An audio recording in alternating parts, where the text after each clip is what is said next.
Your one click on the subscribe button makes a huge difference. Thank you for your kind support.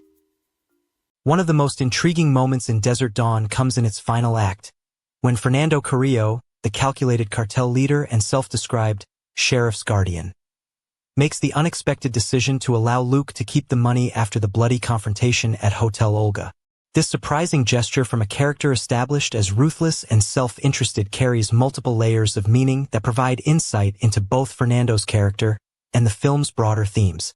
Throughout the film, Fernando is portrayed as a businessman first and foremost. His trafficking and drug operations are run with cold efficiency, and human lives are treated as commodities to be exploited for profit. When he first meets with Luke, Fernando speaks casually about his export-import business that requires crossing borders to fix things. This euphemistic language disguises the brutal reality of his enterprise, which includes trafficking young women like Luke's sister Sara. The money that becomes the film's central MacGuffin originally belonged to Fernando's organization. It was being transported by Baron Kresman, who along with Sara, planned to steal it and escape. When Luke ultimately gains possession of this money after the confrontation with Danes, it would be logical for Fernando to demand its return. Yet he doesn't. Instead, he tells Luke, "Maybe the great boss of the top wants you to start this new one," essentially giving Luke permission to take the money and begin a new life. Fernando's decision stems partly from his pragmatic business sense. By the film's conclusion, several key players in the criminal ecosystem have been eliminated, including Danes and Deputy Barnes. Fernando has effectively eliminated competition while maintaining his own position. The money, while substantial, is a relatively small price to pay for this consolidation of power. Fernando likely calculates that allowing Luke to leave with the money is less costly than continuing a vendetta that might draw unwanted attention to his operations. There's also a twisted sense of justice in Fernando's decision. While he was complicit in Sara's exploitation and ultimate death, he wasn't the one who directly arranged for her trafficking. That was Barnes, as revealed in the film's third act. Fernando tells Luke that Sara discovered that Fernando was involved in human trafficking. She became a liability, indicating that her death was a business decision rather than something personal. By allowing Luke to take the money that Sara and Kresman intended to use for their escape, Fernando creates a situation where Sara's brother completes the journey she couldn't. Fernando's character throughout the film displays a unique moral code. He's ruthless in business but also occasionally shows unexpected moments of principle. He values loyalty and punishes betrayal severely, as seen when his men take care of Barnes after his treachery is exposed.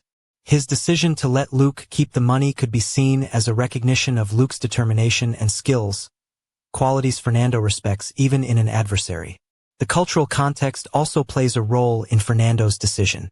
His organization operates with certain unwritten rules and codes of honor that exist even within criminal enterprises.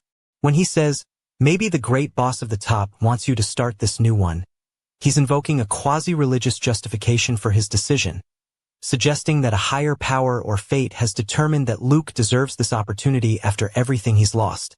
From a narrative perspective, Fernando letting Luke keep the money serves as a form of karmic resolution. The money, which was acquired through exploitation and human suffering, is now being used to finance a potential escape from that cycle of violence. Luke and Cheyenne's decision to leave town with the money represents a chance to break free from the corrupt systems that claimed Sara's life. Fernando likely recognizes that Luke, having achieved his primary goal of uncovering the truth about Sara's fate and bringing her betrayers to justice, no longer poses a direct threat to his operations. With Barnes eliminated and Luke planning to leave town, Fernando's business can continue without the scrutiny of a determined sheriff investigating connected crimes. In this sense, allowing Luke to leave with the money is also a strategic decision to remove a potential ongoing threat. The money itself carries symbolic weight throughout the film. Initially representing the corrupting influence of Fernando's operation, it transforms in the final act into a potential tool for escape and renewal. Fernando's willingness to let it go suggests a recognition of this transformation. The money that once symbolized exploitation now represents a chance for redemption, at least for Luke and Cheyenne. There's also an element of respect in Fernando's decision. Throughout their limited interactions, Fernando observes Luke's determination and resourcefulness. When Luke manages to survive the confrontation with both Danes and Barnes, Fernando sees someone who has earned a certain consideration, even as an opponent. The money becomes a form of acknowledgement, a professional courtesy from one survivor to another. The scene where Fernando allows Luke to keep the money also reveals something about Fernando's own character development. While he remains a villain, this moment of unexpected grace suggests that he's not entirely without human feeling. His organization will continue its exploitative practices, but this single act of allowing Luke to leave with the money hints at a complexity that elevates him above a one-dimensional antagonist. Fernando's final words to Luke, "This is a new life," carry a double meaning. For Luke, it represents the chance to start over with Cheyenne, away from the corruption and trauma of his hometown. For Fernando, it marks a new phase in his operation, with competitors eliminated and his position potentially strengthened. The money facilitates both of these new beginnings, making Fernando's decision to let it go both practical and symbolically resonant.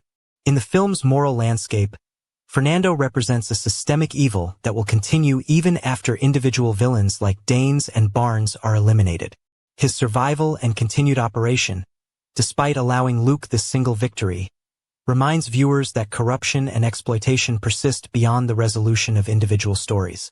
Luke and Cheyenne might escape with the money, but Fernando's trafficking operation continues, a sobering reality that prevents the ending from being an unambiguous triumph.